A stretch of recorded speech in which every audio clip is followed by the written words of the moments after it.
تقیہ اور نفاق میں کوئی فرق نہیں ہے. جزاک اللہ. وہ وجہ ہے اس طرح کیا ہے کتمان. کتمان یعنی کہ چھپانا. جزاک اللہ. چھپانے کے حوالے سے تقیہ اور نفاق میں کوئی فرق نہیں ہے. جزاک اللہ. تقیہ میں بھی چھپا رہا ہے اور یہاں پہ نفاق میں بھی چھپا رہا ہوتا ہے. جزاک اللہ. اب دو وجہ افتراق ہے، وہ کیا ہے؟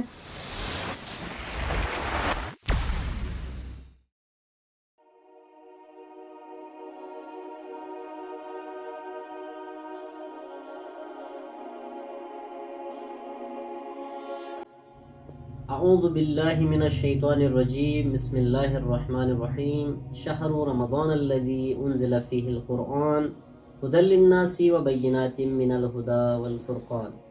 السلام علیکم ناظرین. پروگرام معدن الحکمہ میں وزیر مرتضیٰ علی حاضر خدمت ہے.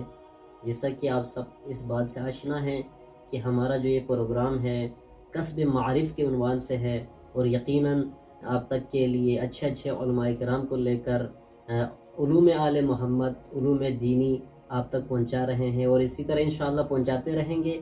اور آج بھی اسی طرح ہمارے ساتھ ایک عالم دین تشریف فرما ہے. تعریف کی کوئی محتاج نہیں، آپ سب جانتے ہیں. میری مراد حجت الاسلام والمسلمین شیخ بشیر غفاری صاحب یہاں تشریف فرما ہے.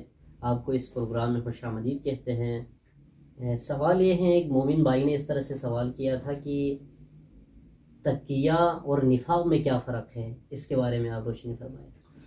اعوذ باللہ من الشیطان اللعین الرجیم. بسم اللہ الرحمن الرحیم. آپ نے بہترین سوال کیا ہے، چونکہ ہمارے معاشرے میں بھی اس طرح کے بہت سے شبہات ایجاد کر رہے ہیں کہ نفاق اور تقیہ کے حوالے سے اور بھی دین کے احکام کے حوالے سے شبہات ایجاد کر رہے ہیں، اور اس کا پاسخگو نہیں ہے، جواب نہیں مل رہا ہے. دیکھیں عزیزان کہ یہاں پہ چونکہ تقیہ اور نفاق میں آسمان و زمین فرق ہے. جزاک اللہ. چونکہ شبہ کہاں پہ ایجاد ہوتا ہے کہ یہ دونوں ایک جیسا ہے، چونکہ ان دونوں کا ایک وجہ اشتراک ہے. اس وجہ سے لوگ یہ سمجھتے ہیں کہ خود تقیہ اور نفاق میں کوئی فرق نہیں ہے. جزاک اللہ. وہ وجہ ہے اس طرح کیا ہے کتمان. کتمان یعنی کہ چھپانا. جزاک اللہ. چھپانے کے حوالے سے تقیہ اور نفاق میں کوئی فرق نہیں ہے. جزاک اللہ. تقیہ میں بھی چھپا رہا ہے اور یہاں پہ نفاق میں بھی چھپا رہا ہوتا ہے. جزاک اللہ. اب دو وجہ افتراق ہے، وہ کیا ہے؟ تقیہ میں عقائد کو چھپا رہا ہوتا ہے، وہ عقائد کی جو حق ہیں، ایمان پر مبتنی ہے اور جو اچھا ہے، لیکن جو نفاق کے اندر جو چیز چھپا رہی ہے وہ بد ہے، وہ کفر ہے، وہ شرک ہے. جزاک اللہ. اس کو چھپا رہا ہوتا ہے. لیکن ظاہر میں کیا ہے؟ سچ بول رہا ہے. باطن میں کیا ہے؟ منافقت ہے، نفاق ہے. بس یہاں پہ ان دونوں کے درمیان فرق یہ ہوا کہ تقیہ کرنے والا شخص ایمان کو چھپا رہا ہوتا ہے، جزاک اللہ. لیکن زبان پہ بدگوئی کر رہا ہے. بدگوئی سے مراد کیا ہے؟ یعنی کہ اپنے عقیدے کے خلاف بول رہا ہے، اپنے ایمان کے خلاف بات کر رہا ہوتا ہے، اپنے ایمان کے خلاف عمل کر رہا ہوتا ہے، لیکن قلبہ مطمئن بالایمان، لیکن چونکہ مجبوراً یہ کام کر رہا ہوتا ہے، اس لیے خدا کی طرف سے یہ شخص کیا ہے؟ کیونکہ مشرک کی طرح نہیں ہے، کافر کی طرح نہیں ہے، عذاب کا شکار ہو.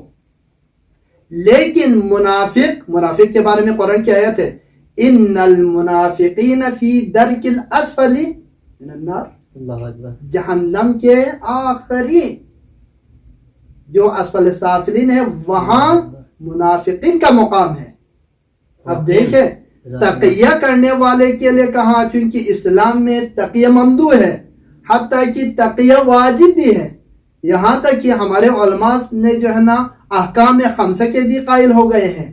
تقیہ واجب بھی ہے، تقیہ مستحب بھی ہے، تقیہ بعض جگہوں پر حرام بھی ہے، بعض جگہوں پر مکروہ بھی ہے. یہ یعنی کہ احکام خمسہ کے قائل ہو گئے ہیں. واقعی اب تقیہ اور نفاع میں آسمان و زمین فرق ہے.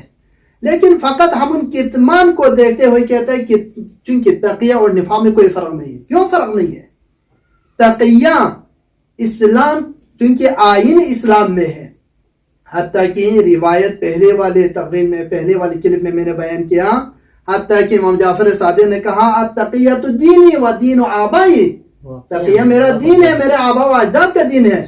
حتیٰ کہ یہ بھی فرمایا، پیغمبر سے بھی یہ نقل ہو کے آیا ہے، لا دین لمن لا تقیۃ لا، جس کے لیے اس شخص کے لیے دین نہیں جس کے لیے تقیہ نہیں.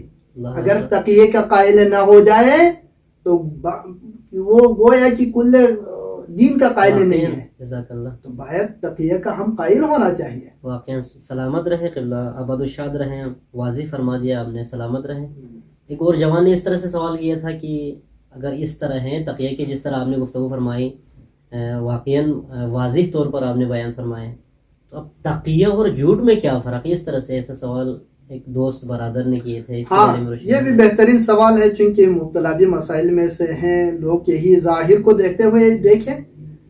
تقیہ آپ دیکھیں مثلا جھوٹ کہاں ہوتا ہے؟ سوال یہ ہے جھوٹ کہاں بولتا ہے؟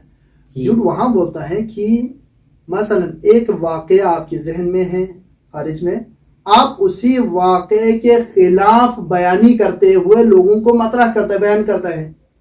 لیکن جو بیان کر رہا ہوتا ہے وہ اس واقعے کے بالکل الٹ ہے. جزاک اللہ. آپ یہاں پہ جو ہے نا وہاں پہ بھی نفاع میں بھی تعریفی ویسا ہی ہے جس طرح جھوٹ کے ہے. جزاک اللہ. آپ یہاں آ جائے تقیہ کے بارے میں بھی ایسا ہی ہے. ہاں. اب فرق کہاں پہ ہے؟ فرق یہاں پہ ہے آقا محترم، چونکہ تقیہ اور جھوٹ میں فرق یہ ہے، تقیہ میں آپ کسی چیز کے بچاؤ کے لیے کام کر رہا ہوتا ہے، وہ آپ کا عقائد ہوتا ہے. جزاک اللہ. عقائد دینی. لیکن جھوٹ میں جو ہے نا عقائد دینی کی کوئی بات نہیں ہے. مثلا ایک مومن ہے ادھر سے آ رہا ہے، ہم نے دیکھا کہ اس نے کہا بھائی مجھے بچاؤ مجھے بچاؤ، اور وہ فلانی مجھے مارنے کے لیے آ رہا ہے، کافر ہے مثلا. آپ نے اس کو بچایا. اب وہ کافر آ کے پوچھتا ہے بھائی وہ کہاں چلا گیا؟ آپ کہتا ہے بھائی وہ اس سائڈ پہ چلا گیا. آپ نے نہیں دیکھا ہے اس شخص کو. سوال بھی اس طرح سے کیا. ہاں آپ نے اس کو نہیں دکھایا، یعنی کہ آپ نے اس شخص کو بچایا، لیکن اس کے مد مقابل میں آپ نے کیا کیا ہے؟ جھوٹ بولا، بچائے شخص کو. لیکن وہاں پہ آپ جو ہے نا تقیہ میں آپ اپنے عقائد کو بچا رہا ہوتا ہے، یہاں پہ ایک شخص کو بچا رہا ہوتا ہے. دیکھیں جزاک اللہ. سبحان ٹھیک ہے. اب سوال یہ ہے آغا، یہ جھوٹ بولنا، چونکہ جھوٹ کے بھی اقسام ہیں آغا، ایسی بات نہیں ہے کل جھوٹ حرام ہو.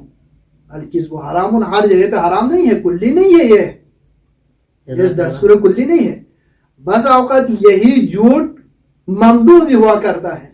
دیکھیں اس جھوٹ کی وجہ سے اس شخص کی جان بچ رہی ہے. اب یہ جھوٹ کیا ہے؟ ممدوح ہے. اگر آپ اسی وقت کہتے ہیں میں جھوٹ بولنے والا نہیں ہوں، میں مؤمن ہوں، یار یہ ادھر چھپا ہوا ہے بندہ، اگر دکھائے تو پھر اس کو مار ڈالے گا، یہ آپ کے گردن میں، آپ بھی شریک ہے اس قتل میں. کیوں؟ آپ نے اس کو دکھایا. تو بھائی میں نے اسلام کے مطابق عمل کیا. اسلام نے بولا جھوٹ نہیں بولا. اسلام نے یہ نہیں کہا کہ جھوٹ ہر جگہ پہ جو ہے نا جھوٹ مت بولے. جھوٹ کے بھی مراتب ہیں، جھوٹ کے بھی اقسام ہیں. اب یہاں پہ خود اسلام نے اجازت دی ہے کہ آپ اس جگہ پہ جھوٹ بولے. دیکھیں بس آپ جزاک اللہ. سلامت رہے. تو اس جھوٹ کا کوئی خاص نام ہے؟ اگر ہم وہ اس طرح جو ہے کسی یعنی پردے میں رکھ کر اس کا کوئی الگ نام دینا چاہیں. دیکھیں ایک دفعہ جو ہے نا ہم اس کو بس اوقات توریہ کے نام سے بھی، بس اوقات یہ آپ جو ہے نا قصد کچھ اور کرتا ہے، بیان کچھ اور کرتا ہے. یہاں پہ اس جھوٹ کو جھوٹ ہی کہتے ہیں. کذب ہے لیکن کذب ممدوح ہے. جزاک اللہ. جھوٹ ہے لیکن وہ جھوٹ کی جس کو کیا ہے اسلام اس کو مدح سرائی کی ہے اسلام. جزاک اللہ. سبحان اللہ. سلامت رہے. ماشاءاللہ. مولا آپ کی توفیقات خیر میں اضافہ فرمائے اور علمی میدان میں کامیابی و کامرانی عنایت فرمائے انشاءاللہ. تو ناظرین محترم یہ تھے قبلہ محترم شیخ بشیر غفاری صاحب، جو کہ بہترین انداز میں آپ کے پوچھے گئے سوالات کے جوابات دے رہے تھے. اگلی پروگرام تک کے لیے آپ سے اجازت چاہتا ہوں. والسلام علیکم ورحمۃ اللہ وبرکاتہ.